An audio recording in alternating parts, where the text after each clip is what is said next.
Hey everyone, welcome back.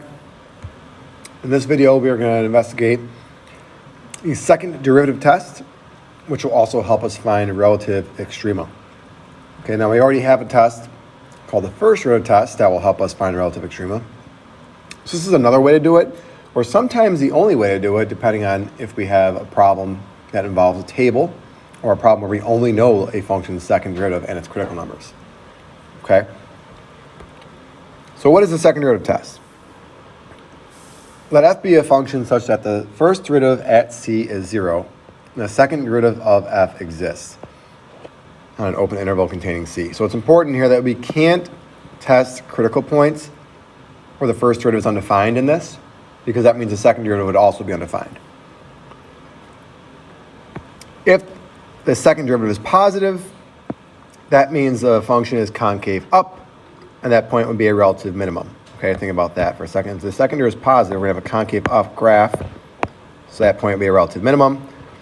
If the graph is negative, if the second derivative is negative, the graph would be concave down, and that critical point will be a relative maximum. Okay, that's it. That's the whole test. Let's take a look at how we would use it.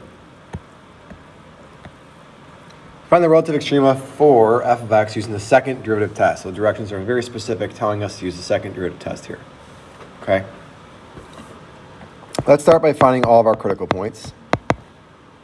We have negative 15x to the fourth plus 15x squared is our first derivative.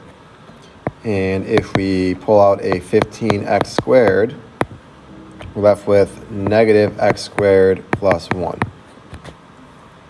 Okay, actually might be a little bit easier here. Let's take out a negative 15x squared. And that would give us just x squared minus 1. So we have three critical points, x equals 0, and x equals plus or minus 1.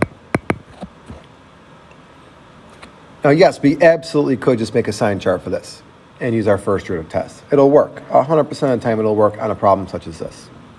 Okay, but the point of this exercise is to practice the second derivative test in case a problem ever arises where we can't use the first derivative test. Okay? So the second derivative test says, let's take the second derivative, which is negative 60x to the third plus 30x. And we're going to put those three critical points in one at a time. Okay? So let's start with negative 1, since it's the smallest of the three. F the lower prime negative 1. And again, we don't care about the value here. All we care about is the sign. Is it positive or negative?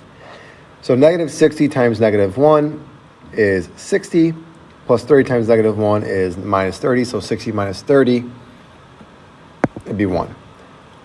Okay, which means that the second derivative is positive. So therefore, we know f of x has a relative minimum at x equals negative 1. And again, how do I know that? So again, answering the same questions as always.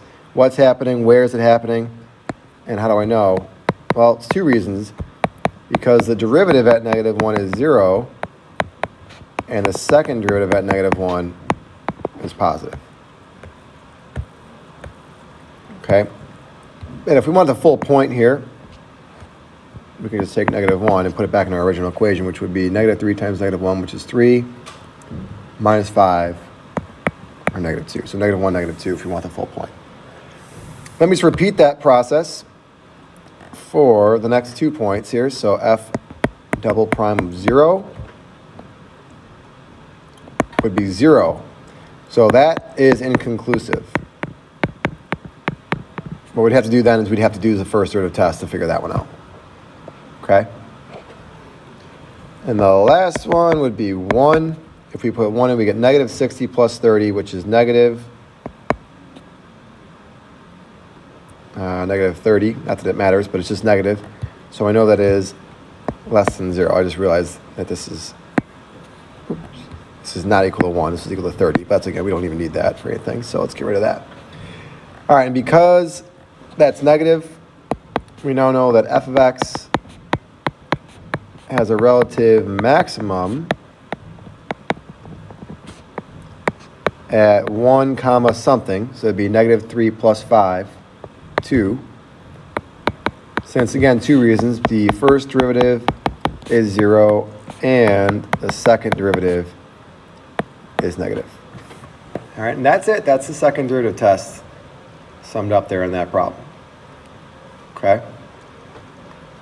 Let's take a look at another example. Example 2, it's a table problem. Okay, sometimes we'll have to use a second derivative on a problem like this. Given the values below, for x, f of x, and f prime, along with the fact that f prime only has 2 zeros on the interval negative 3 to 10, and f double prime only has 2 zeros on the interval negative 3 to 10, along with everything that we see here, answer each of the following. So the first one says identify all x values where f has a relative minimum using the first derivative test. So in order for f to have a relative minimum, the first derivative would have to have 0 or undefined. So that's 3 possibilities here. And the first derivative would have to change from negative to positive, which does not happen here. It does happen here, and does not happen here. Okay, so that means our answer is simply at x equals 3. So f has a relative minimum at x equals 3, since f prime of 3 is 0 and f prime changes from negative to positive at that point. B says identify x values where f has a relative maximum, use the second derivative test. All right, so our same 3 critical points here. We want to use the second derivative test. That means we know that the second derivative, if we want a maximum, the second derivative would have to be negative. So that's true, that one is not, and that one is not. So our only relative maximum there would be at negative 1. All right, so let's kind of copy the sentence down here. We got to change some things about it, obviously. It has a relative maximum at x equals negative 1, since f prime of negative 1 is 0, and f double prime of negative 1 is negative.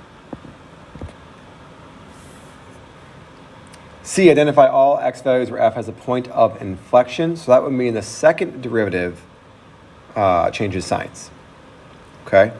So a second derivative might change signs here and here. We got to look around there.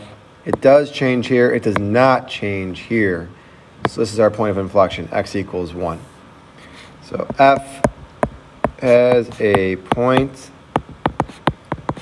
of inflection at x equals 1, since the second derivative there is 0 and the second derivative changes signs. We don't have to say positive, negative, or negative, positive. As long as it changes signs, that's all that matters. Question D says, what is the equation of the tangent to the curve at y equals f of x at x equals 5? All right, so all we need is a point and a slope, right? We need f of 5, and we need f prime of 5. F of 5 is 3, f prime of 5 is 2. So y minus 3 equals 2 times x minus 5.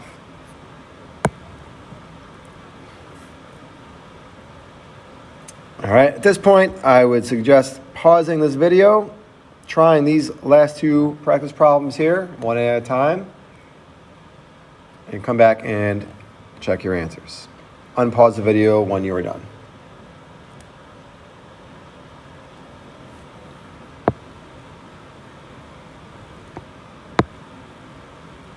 All right, here's the answers to question A.